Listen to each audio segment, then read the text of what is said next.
Hello friends, आप लोग कैसे हैं। आई होप आप लोग अच्छे होंगे और अपनी प्रिपरेशन अच्छे से करेंगे। फ्रेंड्स, मैं आपको सीटेड पेपर फर्स्ट या सेकंड के लिए सीटीपी की प्रैक्टिस करा रही हूँ।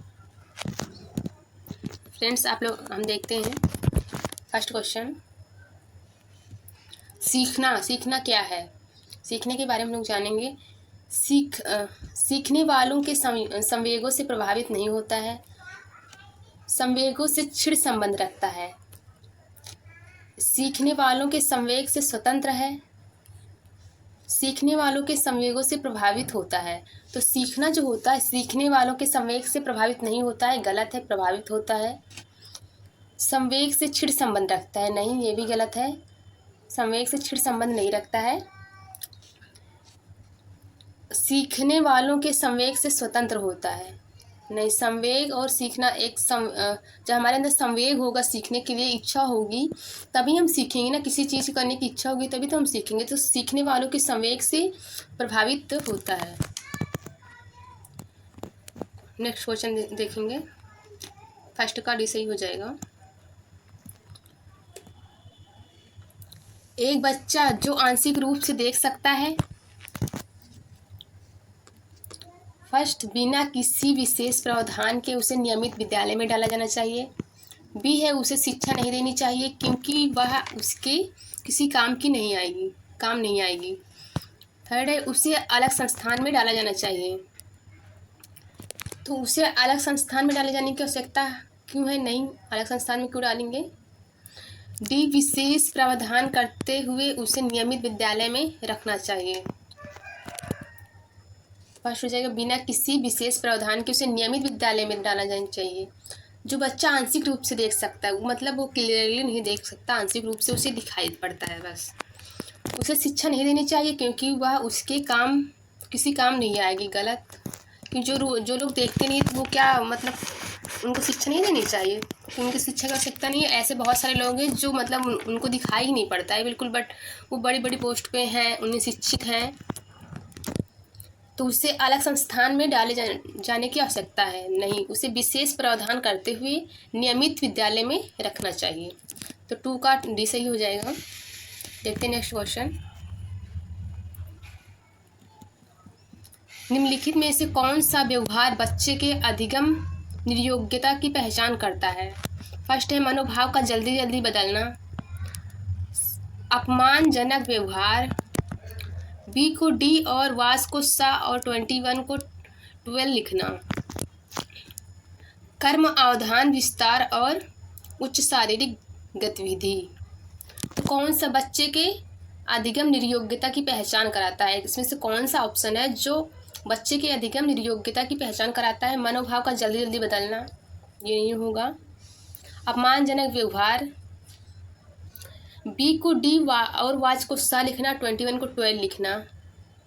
फ्रेंड्स, ये सही हो जाएगा। ये निर्योग्यता की पहचान कराता है। कर्म अवधान विस्तार और उच्च शारीरिक गतिविधि, ये भी नहीं होगा।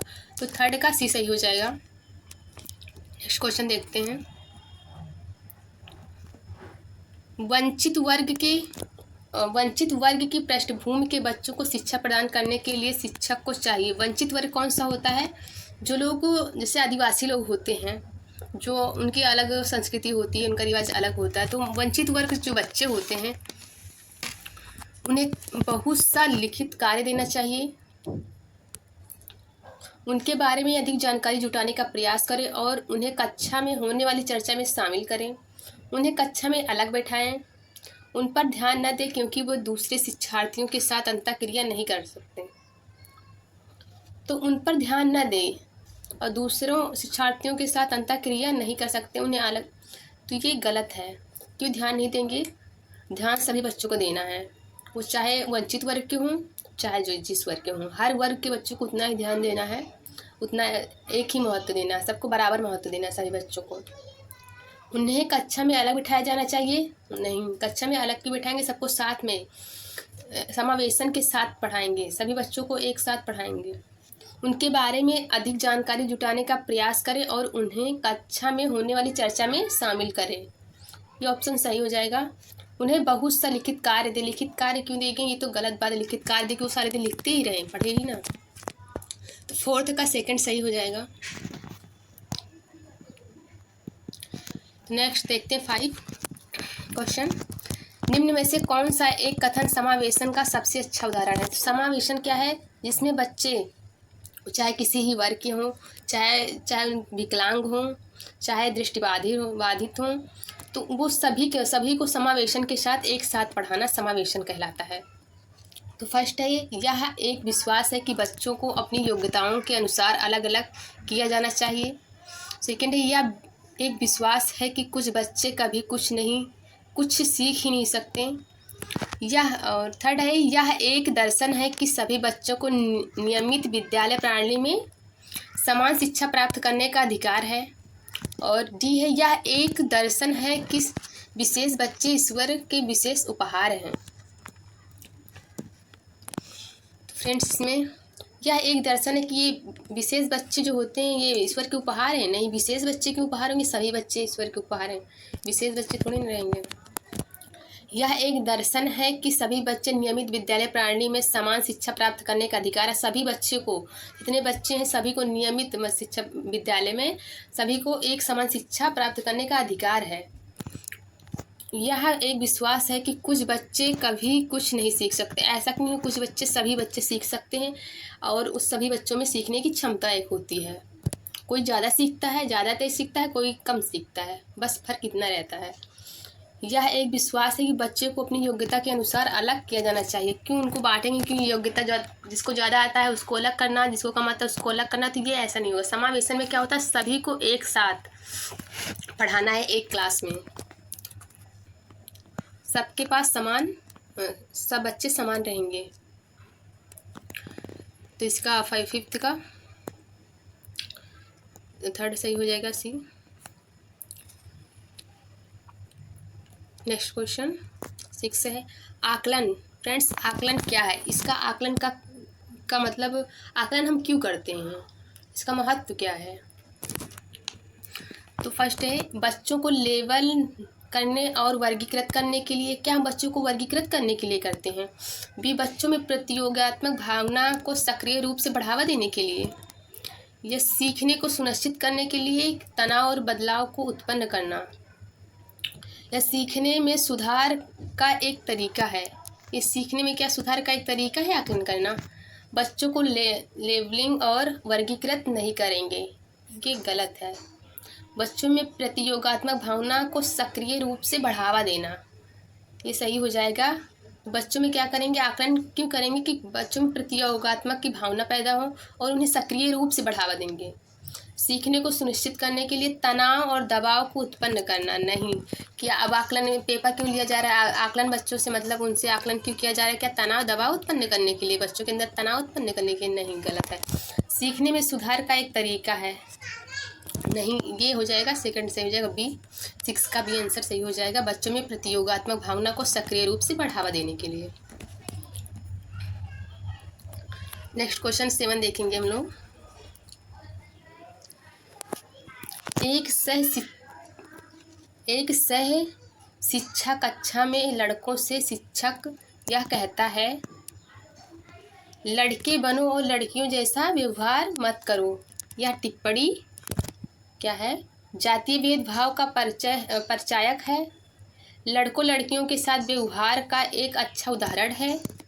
लड़के लड़कियों के भेदभाव की रूढ़िबद्धता धारणा प्रकट करता है। लड़कियों पर लड़कों की जीव वैज्ञानिक महत्ता को उजागर करता है। तो कहता है लड़के बनो, लड़कियों जैसा व्यवहार मत करो। तो ये क्या है? एक जातीय भेदभाव है? नहीं, लड़कों लड़कियों के साथ व्यवहार का एक अच्छा उदाहरण है। ये अच्छा उदाहरण थोड़ी ना है कि लड़कियों जैसे मत बनो, लड़के रहो। लड़के लड़कियों के भेदभाव की रूढ़िबद्ध धारणा प्रकट करता है। ये लड़कियों और लड़कों के बीच एक रूढ़िबद्धता प्रकट करता है। लड़कियों पर लड़कों के जीव वैज्ञानिक महत्व को उजागर करता, नहीं, गलत हो जाएगा। 7 का सी सही हो जाएगा। तो ये एक रूढ़िबद्धता है, जेंडर रूढ़िबद्धता। 7 का सी सही हो जाएगा। नेक्स्ट क्वेश्चन देखेंगे।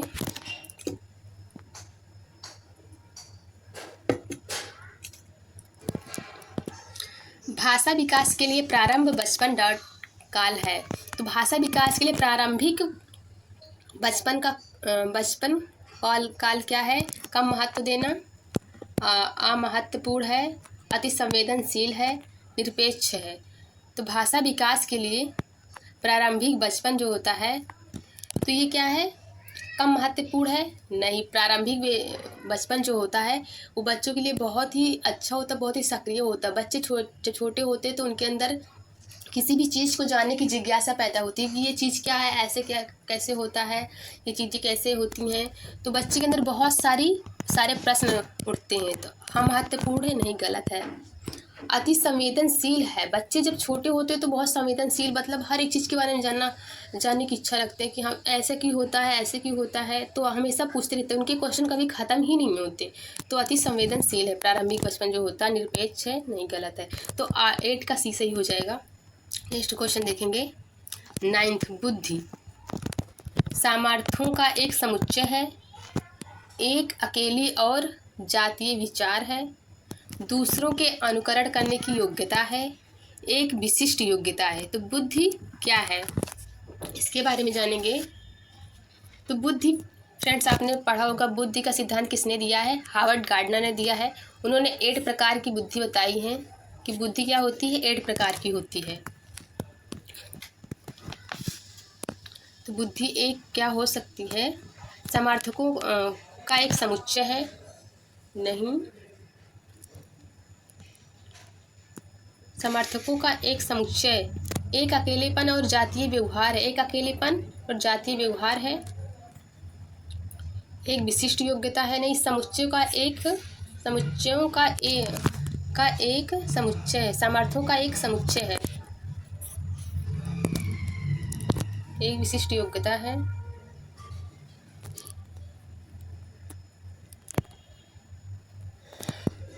विशिष्ट योग्यता ने दूसरों का अनुकरण की योग्यता है, एक अकेला और जातीय विचार है, सामर्थ्यों का एक समुच्चय है। बुद्धि क्या है? सामर्थ्यों का एक समुच्चय। ऑप्शन फर्स्ट सही हो जाएगा। बुद्धि कितने प्रकार की होती है? 8 प्रकार की। बुद्धि का सिद्धांत किसने दिया है? हार्वर्ड गार्डनर ने दिया है। नेक्स्ट क्वेश्चन देखेंगे। निम्न में से कौन सी स्थिति बाल केंद्रित कक्षा कक्ष को प्रदर्शित कर रही है? फर्स्ट है, एक कक्षा जिसमें शिक्षिका नोट लिखा देती है और शिक्षार्थियों से उन्हें याद करने के लिए कहती है। और सेकंड है, एक कक्षा जिसमें पाठ्य पुस्तक एकमात्र संसाधन है जिसका संदर्भ शिक्षिका देती है। और थर्ड है, एक कक्षा जिसमें शिक्षार्थी समूह में बैठकर और शिक्षिका बारी बारी से प्रत्येक समूह में जा रही है। फोर्थ है, एक कक्षा जिसमें शिक्षार्थियों का व्यवहार शिक्षिका द्वारा दिए जाने वाले पुरस्कार और दंड से संचालित होता है। तो इसमें बाल केंद्रित कक्षा को प्रदर्शित कौन सा कर रहा है? कौन सा आंसर है जो बाल केंद्रित कक्षा को प्रदर्शित कर रहा है? तो फर्स्ट में कक्षा जिसमें नोट लिखा देती हैं और शिक्षार्थियों से उन्हें याद करने के लिए कहती हैं? नहीं, सिर्फ नोट्स लिखाना और याद करवाना ये बाल केंद्रित शिक्षा कक्ष नहीं है।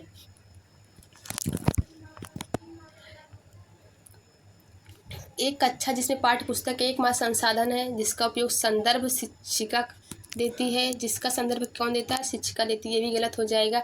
एक कक्षा जिसमें शिक्षार्थी समूह में बैठकर और शिक्षिका बारी से प्रत्येक समूह में जा रही है। तो एक कक्षा जिसमें शिक्षार्थी समूह में बैठे हैं और एक दूसरे से बातें कर रहे हैं, डिस्कशन कर रहे हैं, एक दूसरे से प्रश्न कर रहे हैं और उसमें शिक्षिका बारी से जा रही है, तो वो क्या है? एक बाल केंद्रित शिक्षा है। फोर्थ क्या है? जिस कक्षा में शिक्षार्थी का व्यवहार शिक्षिका द्वारा दिए जाने वाले दंड एवं पुरस्कार से निर्भर करता है। तो नहीं, दंड और पुरस्कार नहीं होगा, ऑप्शन सी सही हो जाएगा इसमें का। 10 का सी सही हो जाएगा। नेक्स्ट क्वेश्चन देखेंगे। निम्न में से कौन सी परिपाटी विद्यार्थियों में संकलनात्मक समझ को बढ़ोतरी करने में सहायक है?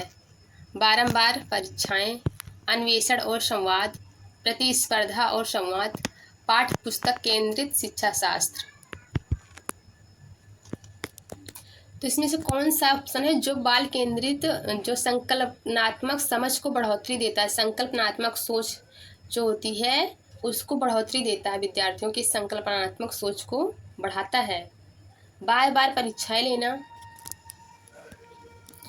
अन्वेषण और संवाद, अन्वेषण मतलब खोज और संवाद, ये ऑप्शन सही हो जाएगा। प्रतिस्पर्धा नहीं करवाएंगे। पाठ्य पुस्तक केंद्रित, शिक्षा शास्त्र पाठ्य पुस्तक केंद्रित नहीं रहेगा, बाल केंद्रित रहेगा। तो अन्वेषण और संवाद ये ऑप्शन से सही हो जाएगा, ऑप्शन बी। नेक्स्ट क्वेश्चन देखेंगे।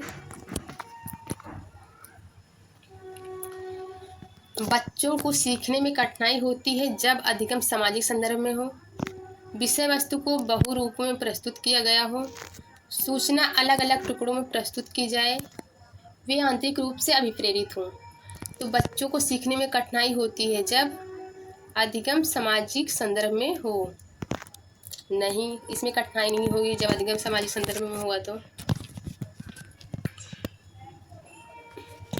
विषय वस्तु को प्रारूपों को प्रस्तुत किया जाएगा,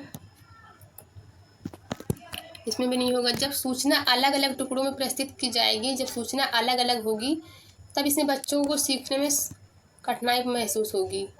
वे आंतरिक रूप से भी प्रेरित हो, इसमें भी कठिनाई नहीं होगी। कठिनाई तब होगी जब किसी सूचना को अलग अलग प्रस्तुत किया जाएगा, अलग अलग।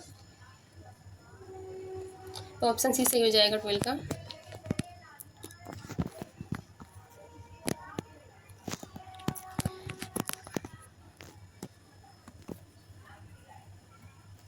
अधिगम की सर्वोत्तम अवस्था कौन सी है? संतुलित उत्तेजना, कोई भय नहीं, कोई उत्तेजना नहीं, कोई भय नहीं, उच्च उत्तेजना, उच्च भय, निम्न उत्तेजना, उच्च भय।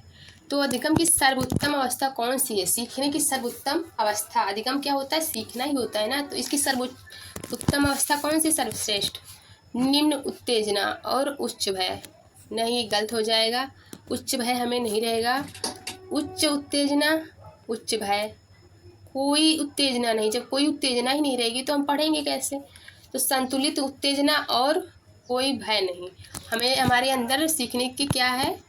सबसे सर्वश्रेष्ठ अवस्था कौन सी है? संतुलित उत्तेजना और कोई भय नहीं होगा हमारे अंदर जब हम सीखेंगे। तो इसका फर्स्ट सही हो जाएगा। नेक्स्ट क्वेश्चन देखेंगे। बच्चों के विकास की व्यक्तिगत भिन्नताओं को प्रतिरूपित किया जा सकता है। फर्स्ट है ना आनुवंशिकता पर और ना ही पर्यावरण पर। सेकंड है आनुवंशिकता एवं पर्यावरण की पारस्परिकता पर, केवल आनुवंशिकता पर, केवल पर्यावरण पर। तो बच्चों के विकास में व्यक्तिगत भिन्नताओं को प्रतिरूपित किया जाता है, ना तो आनुवंशिकता पर और ना ही पर्यावरण पे। ये गलत हो जाएगा। आनुवंशिकता एवं पर्यावरण की पारस्परिकता पर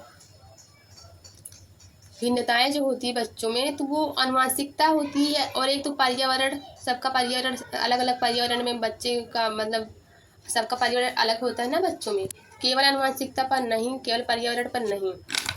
तो सभी बच्चों का सभी बच्चे एक ही पर्यावरण में थोड़ी रहते हैं, सबका पर्यावरण अलग अलग रहता है। कोई शहर में रह रहा है, कोई गांव में रह रहा है, फैमिली का असर होता है पर्यावरण में। और एक आनुवंशिकता होता है जिसमें माता पिता उनके घर वालों का रहता है, उससे भिन्नताएं होती हैं। तो इसका भी सही हो जाएगा।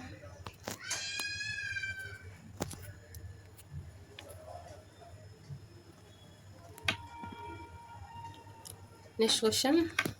एक कार्य के दौरान शाइना स्वयं से बात कर रही है कि वह कार्य पर किस प्रकार प्रगति कर सकती है। लेवाइगोस्की के भाषा और चिंतन सोच के बारे में दिए गए विचार के अनुसार इस तरह का व्यक्तिगत वाक्य क्या है? तो साइमा जो होती है, साइना स्वयं से बात कर रही है कि वह कार्य किस प्रकार प्रगति कर सकती है। तो लेवाइगोस्की की भाषा और चिंतन के सोच के बारे में ये क्या है, क्या चीज़? लेवाइगोस्की ने खुद से बातें करना को क्या कहा है? आत्म केंद्रता कहा है? नहीं, आत्म केंद्रता नहीं कहा है। मनोवैज्ञानिक विकार कहा है? ये भी गलत है, मनोवैज्ञानिक विकार भी नहीं है। संज्ञानात्मक अपरिपक्वता नहीं, खुद से बातें करना। लेवाइगोस्की ने क्या है? स्वनियमन कहा है। स्वनियमन, बच्चे खुद से बातें करते हैं और अपनी योजना स्वयं बनाते हैं। तो वाइगोत्स्की ने खुद से बातें करने के लिए स्वनियमन कहा है। तो इसका फोर्थ सही हो जाएगा डी। नेक्स्ट क्वेश्चन, मूल्यांकन पद्धतियों का लक्ष्य होना चाहिए। फर्स्ट है विद्यार्थियों की ज़रूरतों एवं आवश्यकताओं की पहचान करना। पुरस्कार वितरण हेतु उच्च अंक प्राप्त करने वाले विद्यार्थियों का पहचान करना। विद्यार्थियों को नामांकित करना। योग्यताओं के आधार पर समूहों में विद्यार्थियों को विभाजित करना। तो मूल्यांकन की पद्धतियों का लक्ष्य क्या होना चाहिए? विद्यार्थियों की ज़रूरतों और आवश्यकताओं की पहचान करना। ये तो आंसर कुछ सही लग रहा है, इसको भी देखते हैं। पुरस्कार वितरण हेतु उच्च अंक प्राप्त करने, पुरस्कार वितरण हेतु उच्च अंक प्राप्त करने के विद्यार्थियों का पहचान करना नहीं। मूल्यांकन का ये उद्देश्य नहीं होना चाहिए, ये लक्ष्य नहीं होना चाहिए। विद्यार्थियों को नामांकित करना, नामांकित भी नहीं करेंगे। और योग्यता आधारित समूह में विद्यार्थियों को विभाजित करना नहीं, कि योग्यता आधार पर इसलिए मूल्यांकन करेंगे कि उनकी योग्यताओं के आधार पर जिसको ज़्यादा आता है उनको अलग करना, जिसको कम आता है उनको अलग करना। तो नहीं, ये भी गलत हो जाएगा, ये और अंक के आधार पर ये भी गलत हो जाएगा। फर्स्ट सही हो जाएगा, विद्यार्थियों की ज़रूरत और आवश्यकताओं की पहचान करना। तो मूल्यांकन का यही लक्ष्य होना चाहिए कि विद्यार्थियों की ज़रूरत क्या है, उनकी आवश्यकता क्या है, उसके बारे में जानना। तो फर्स्ट सही हो जाएगा। नेक्स्ट क्वेश्चन देखेंगे। एक गतिविधि के दौरान छात्रों को संघर्ष करते देख एक अध्यापिका बच्चों को संकेत और इशारा जैसे क्या, क्यों, कैसे प्रदान करने का फैसला लेती है। लेवाइगोस्की के सिद्धांत के अनुसार अध्यापिका की यह योजना ये छात्रों में प्रत्याहार निकास प्रवृत्तियां पैदा करेंगी। सेकंड है अधिगम की प्रक्रिया में अर्थहीन होंगी, बच्चों को अधिगम के लिए निष्प्रेरित करेंगी, अधिगम के लिए पाठ आधारभूत संरचना का निर्माण करेंगी। तो गतिविधि के दौरान एक अध्यापिका संकेत और इशारे देती है। तो लेवाइगोस्की ने क्या कहा है? संकेत और इशारे देती है, तो वो क्या कहते हैं कि संकेत और इशारे देना या आधा हल किया हुआ प्रश्न देना, तो ये क्या पाठ प्रदान करना कहलाता है। ये पाठ प्रदान कर रही हैं, इसको क्या कहते हैं? पाठ प्रदान करना। और बच्चों को अधिगम के लिए निष्प्रेरित करना नहीं। निष्प्रेरित करेंगे, इशारा दे रही है, उसकी हेल्प कर रही है बच्चों की, कि उसको मतलब स्टार्टिंग में बता रही है, फिर आगे चलकर बच्चा खुद ही पूरा प्रश्न सॉल्व करेगा। अधिगम की प्रक्रिया में अर्थहीन होगा नहीं। छात्रों में प्रत्याहार निवृत्तियों को पैदा करेगा नहीं, प्रवृत्तियों को पैदा करेगा नहीं, गलत हो जाएगा। इसका आंसर भी सही हो जाएगा इसमें, क्योंकि लेवाइगोस्की ने क्या संकेत और इशारे देने को क्या कहा है? पाठ प्रदान करना। तो डी सही हो जाएगा। नेक्स्ट क्वेश्चन देखेंगे। एक खेल क्रिया के दौरान चोट लगने पर रोहन रोने लगता है। यह देखकर उसके पिता ने कहा, लड़कियों की तरह व्यवहार ना करो, लड़के रोते नहीं हैं। पिता या कथन क्या है? पिता का यह कथन क्या है? लैंगिक भेदभाव को कम करता है, लैंगिक समानता को बढ़ावा देता है, लैंगिक रूढ़िवादिताओं को दर्शाता है, लैंगिक रूढ़िवादिताओं को चुनौती देता है। तो लैंगिक भेदभाव को कम करता है नहीं, इससे लैंगिक भेदभाव कम नहीं होंगे। लैंगिक समानता को बढ़ावा देता है नहीं, लैंगिक रूढ़िवादिता को दर्शाता है। ये क्या होता है? लड़कियों की तरह व्यवहार मत करो, लड़के रोते नहीं हैं। जो रोहन रोता है तो उसके पिताजी कहते हैं लड़कियों की तरह व्यवहार मत करो, लड़के रोते नहीं हैं। तो ये लैंगिक रूढ़िवादिता को दर्शाता है और लैंगिक रूढ़िवादिता को चुनौती देता है नहीं, ये गलत है। इसका आंसर सी सही हो जाएगा। नेक्स्ट देखेंगे। एक प्रगतिशील कक्षा में ज्ञान की संरचना के लिए प्रचुर मौका प्रदान करना चाहिए। विद्यार्थी को उसके अकादमिक अंक के आधार पर नामांकित करना चाहिए। अध्यापक को अटल पाठ्यक्रम का पालन करना चाहिए। विद्यार्थियों में स्पर्धा पर बल देना चाहिए। तो प्रगतिशील कक्षा के लिए हमें क्या करना चाहिए? विद्यार्थियों में स्पर्धा पर बल देना चाहिए। ज्ञान की संरचना के लिए प्रचुर मौके प्रदान करने चाहिए। ये तो कुछ हद तक सही है। और विद्यार्थियों को उनके अकादमिक अंक के आधार पर नामांकित नहीं करेंगे प्रगतिशील कक्षा में। और अध्यापक को अटल पाठ्यक्रम का पालन करना चाहिए। नहीं, विद्यार्थियों में स्पर्धा पर बल देना चाहिए। इसमें ऑप्शन ए सही हो जाएगा। संरचना के प्रचुर मौके प्रदान करने चाहिए, ज्ञान की संरचना के लिए प्रचुर मौके प्रदान करने चाहिए। तो इसका ए सही हो जाएगा। स्पर्धा पे बल नहीं देंगे, फोर्थ में स्पर्धा नहीं करवाएंगे बच्चों में। पाठ्यक्रम, सिर्फ पाठ्यक्रम को लेकर नहीं चलेंगे, उसमें जो इम्पोर्टेंट होने देता है उसको सिखाएंगे अच्छे से। जरूरी नहीं जो पाठ्यक्रम में दे दिया बस सेम सेम उसको लिखवा दो, उसको बच्चे उतार ले, बस हो गया। अकादमिक अंक के आधार पर नामांकित नहीं करेंगे कि अंक कितना है, किसका ज़्यादा है, किसका कम है। तो उन्हें ज्ञान की संरचना के लिए प्रचुर मौके प्रदान करेंगे। इसका फर्स्ट सही है। नेक्स्ट देखेंगे, कोहल वर्ग के सिद्धांत के अनुसार किसी कार्य को इसलिए करना क्योंकि दूसरे इसे स्वीकृति देते हैं, नैतिक विकास के चरण को दर्शाता है।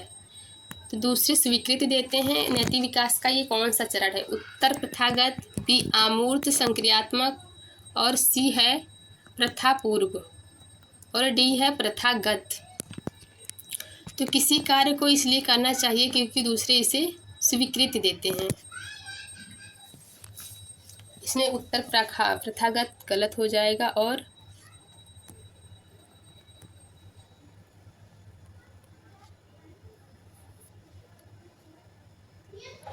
आमूल संक्रियात्मक ये भी गलत है। प्रथापूर्व और ये प्रथागत ऑप्शन सही हो जाएगा। 20 का डी सही है। नेक्स्ट क्वेश्चन देखेंगे, निम्न में से कौन सा स्तंभकार के बच्चों को स्तंभ खा में उनकी प्राथमिक विशेषताओं के सही मिलान को प्रस्तुत करता है?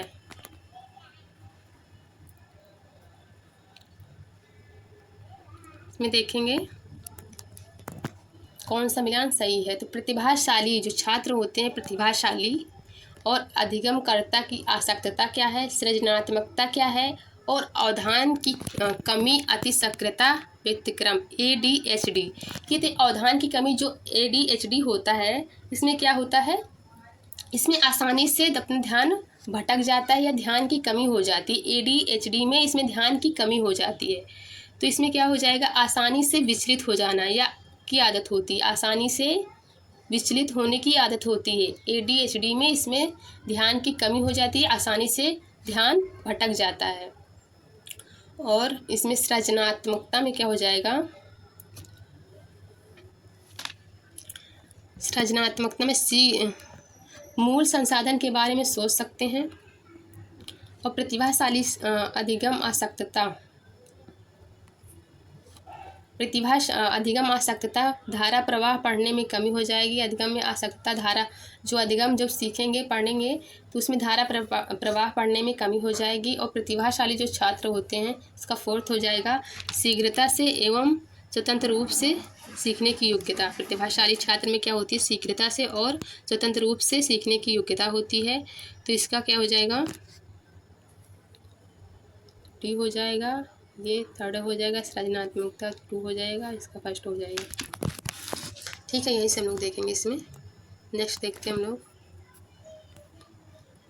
तो इसमें क्या हो जाएगा, 21 का सी सही हो जाएगा।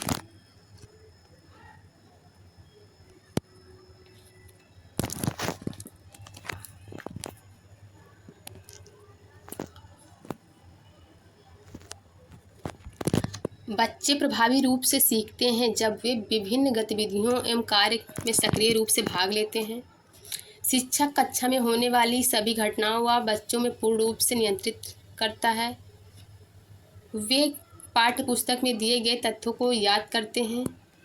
वे श्यामपट्ट पर अध्यापक द्वारा लिखे गए उत्तरों की नकल करते हैं। तो बच्चे प्रभावी रूप से कैसे सीखते हैं, जो श्यामपट्ट पर अध्यापक द्वारा दिए गए उत्तरों की नकल करते हैं, तब कैसे सीखेंगे। नकल करने से कोई सीखता नहीं है, तुरंत लिखो उतारना कोई सीखना नहीं होता। वे पाठ्य पुस्तक में दिए गए तथ्यों को याद करते हैं, नहीं, ये प्रभावी रूप से नहीं सीखते। इसमें शिक्षक में होने वाली सभी घटनाओं व बच्चों को पूर्ण रूप से नियंत्रित करता है। शिक्षक कक्षा में होने वाली घटनाओं को पूर्ण रूप से नियंत्रित करता है, नहीं। वे विभिन्न गतिविधियों एवं कार्यों में सक्रिय रूप से भाग लेते। बच्चे प्रभावी रूप से तब सीखते हैं जब विभिन्न गतिविधियों एवं कार्यों में सक्रिय रूप से भाग लेते हैं। तो 22 का 1 सही हो जाएगा, ए। नेक्स्ट क्वेश्चन देखेंगे, बच्चों को कक्षा में प्रश्न पूछने से रोकना चाहिए, पूछने के लिए प्रेरित करना चाहिए, पूछने के लिए उत्साहित करना चाहिए, पूछने के लिए अनुमति नहीं देनी चाहिए। तो बच्चों को कक्षा में प्रश्न पूछने के लिए अनुमति नहीं देनी चाहिए। अनुमति क्यों नहीं देंगे? बच्चे वहाँ पे सीखने के लिए आएंगे, प्रश्न करेंगे जब तभी तो जानेंगे कि हम क्या सीख रहे हैं, क्यों आए हैं बच्चे स्कूल, क्योंकि वो सीखने के लिए आए हैं, जानने के लिए आए हैं। तो सी हो जाएगा। हतोत्साहित करेंगे नहीं, उन्हें प्रोत्साहित करेंगे। हतोत्साहित गलत हो जाएगा, तो ये दोनों गलत हैं। पूछने के लिए प्रेरित करना, तो प्रश्न पूछने के लिए प्रेरित करेंगे, बच्चों को पूछने से रोकेंगे नहीं। 23 का बी सही हो जाएगा। नेक्स्ट क्वेश्चन देखेंगे। संरचनात्मक दृष्टिकोण के अनुसार अधिगम है अनुभव के परिणाम के रूप में व्यवहार में एक परिवर्तन होने की प्रक्रिया, एक सक्रिय एवं सामाजिक प्रक्रिया, एक निष्क्रिय एवं व्यक्तिपरक प्रक्रिया, जानकारी के अर्जन की प्रक्रिया।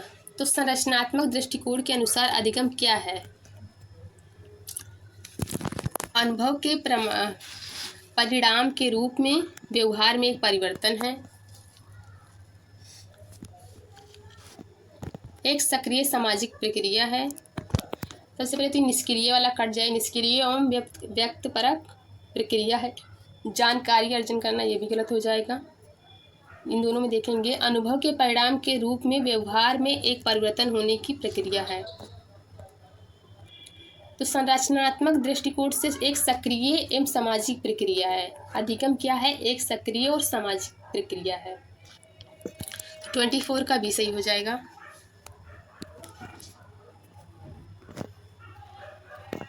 जब शिक्षक को विद्यार्थी एवं उसकी योग्यता के बारे में सकारात्मक विश्वास होता है, तब विद्यार्थी किसी भी रूप में प्रभावित नहीं होता है, सीखने के लिए उत्सुक एवं प्रेरित हो रहते हैं, निश्चित हो जाते हैं तथा सीखने के लिए किसी भी तरह का प्रयास करना बंद कर देते हैं, डीहे का उत्साह भंग हो जाता है तथा वे दबाव में आ जाते हैं। तो जब शिक्षक को विद्यार्थी एवं उनकी योग्यताओं के बारे में सकारात्मक विश्वास होता है, तब विद्यार्थी क्या करते हैं? किसी भी रूप में प्रभावित नहीं होते हैं। क्यों प्रभावित नहीं होते? जब शिक्षक उनकी योग्यताओं के बारे में विश्वास होगा विद्यार्थी, तब विद्यार्थी क्या करेगा?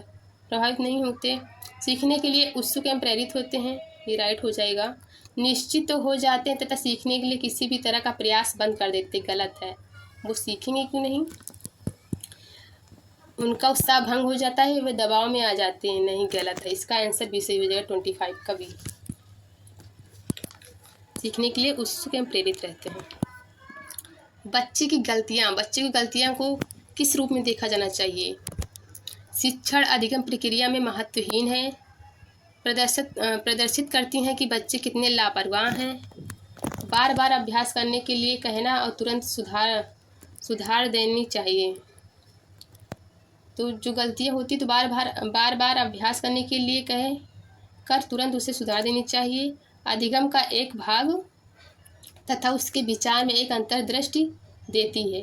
तो गलतियां जो होती हैं शिक्षण अधिगम प्रक्रिया महत्वहीन होती हैं, नहीं, महत्वपूर्ण होती हैं। ये अधिगम शिक्षण प्रक्रिया महत्वहीन नहीं होती हैं।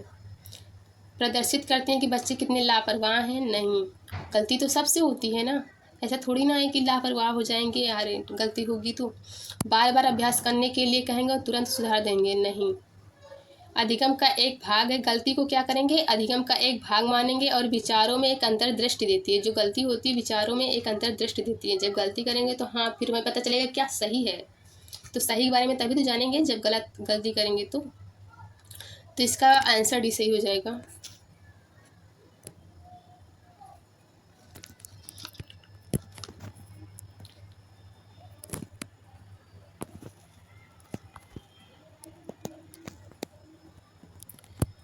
है मूल्यांकन क्या है? वस्तुनिष्ठ प्रकार के लिखित कार्यों पर आधारित होना चाहिए, एक अलग गतिविधि के रूप में लेना चाहिए मूल्यांकन को, शिक्षण अधिगम प्रक्रिया का एक भाग होना चाहिए, केवल नंबर के संदर्भ में करना चाहिए। तो मूल्यांकन को केवल नंबर के संदर्भ में करना चाहिए, नहीं, गलत हो जाएगा। शिक्षण अधिगम प्रक्रिया का एक भाग होना चाहिए मूल्यांकन, और एक अलग गतिविधि के रूप में लेना चाहिए। नहीं, अलग गलत विधि के रूप में नहीं लेंगे, गतिविधि के रूप में। वस्तुनिष्ठ प्रकार के लिए लिखित कार्यों का पर आधारित होना चाहिए, नहीं। तो मूल्यांकन को शिक्षण अधिगम प्रक्रिया का एक भाग होना चाहिए, तो आंसर सी सही हो जाएगा। नेक्स्ट देखेंगे,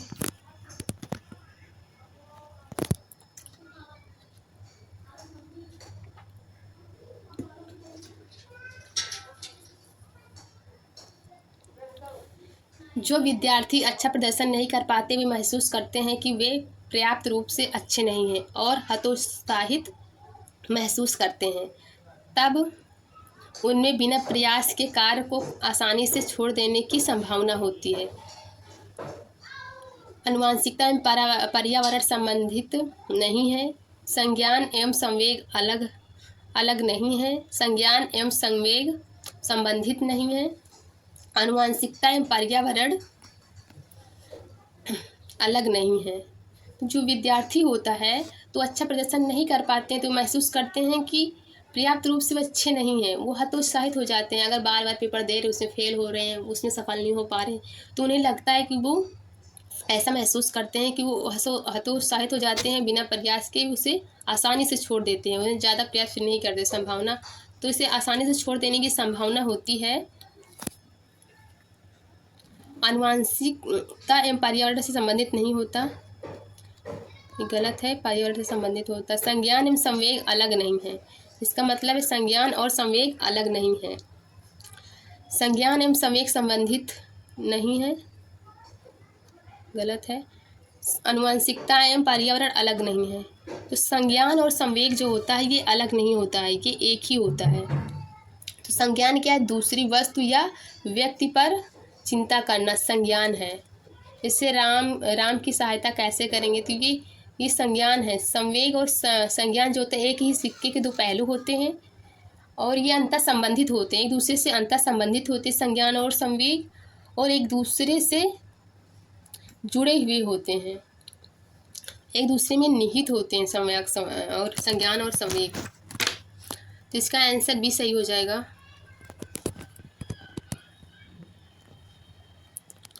एक शिक्षक बच्चों को प्रभावी रूप से समस्या का समाधान करने में सक्षम बनाने के लिए किस तरह से प्रोत्साहित कर सकता है? फर्स्ट है, बच्चों को समस्या के बारे में सहानुभूत अनुमान लगाने एवं बहु विकल्पों को देखने के लिए प्रोत्साहित करके, पाठ्य पुस्तक के सभी प्रश्न के व्यवस्थित तरीके से समाधान लिखकर, पाठ्य पुस्तक से एक ही प्रकार के प्रश्न के उत्तर के अभ्यास के लिए उन्हें पर्याप्त मात्रा में अवसर प्रदान करके, पाठ्य पुस्तक में दी गई सूचनाओं के कंठस्थीकरण करने पर बल देकर, कंठ स्थिरीकरण मतलब याद करना, उसे याद नहीं करवाएंगे, कंठस्थ नहीं करवाएंगे। तो समस्या समाधान में सक्षम बनाने के लिए किस तरह प्रोत्साहित करेंगे बच्चे को? तो कंठस्थ नहीं करवाएंगे। पाठ्य पुस्तक से एक ही प्रकार के प्रश्नों के उत्तर के अभ्यास के लिए उन्हें पर्याप्त मात्रा में अवसर प्रदान करेंगे, नहीं, एक ही प्रकार के प्रश्न उत्तर का अभ्यास नहीं करवाएंगे। पाठ्य पुस्तक के सभी प्रश्नों को व्यवस्थित तरीके से समाधान लिखकर, नहीं, उसका सभी समाधान लिखकर उसे प्रोत्साहित नहीं कर सकते। बच्चों की समस्या के बारे में सहानुभूत अनुमान लगाने एवं बहु विकल्पों को देखते हुए प्रोत्साहित करेंगे, बच्चों को प्रोत्साहित करेंगे, उन्हें सहानुभूत अनुमान लगाने और उन्हें हर तरह से मतलब सक्रिय रूप से रखेंगे, उन्हें प्रोत्साहित करेंगे और उनको अनुमान लगाएंगे, उन्हें क्या मतलब क्या चाहिए, उन्हें किसी मतलब उनमें क्या कमी है ये देखना और उसके बारे में उन्हें बताना। तो 29 का फर्स्ट सही हो जाएगा। वह विधियाँ जिनके प्रयोग में विद्यार्थी की स्व पहल व प्रयास शामिल है, निम्न में से किसका उदाहरण है? जिसमें विद्यार्थी की स्व पहल, खुद की पहल और प्रयास शामिल होता है, उसे क्या कहते हैं? परंपरागत विधि कहते हैं, नहीं। अंतर्व्यक्ति विधि कहेंगे, निगमनात्मक विधि कहेंगे या अधिगमकर्ता केंद्रित विधि कहेंगे। जिसमें बच्चा खुद के प्रयास शामिल होते हैं उन्हें क्या कहते हैं? परंपरागत विधि, नहीं। निगमनात्मक विधि, ये भी गलत हो जाएगा। अंतर्व्यक्ति विधि और अधिगमकर्ता केंद्रित विधि, तो इसे अधिगमकर्ता केंद्रित विधि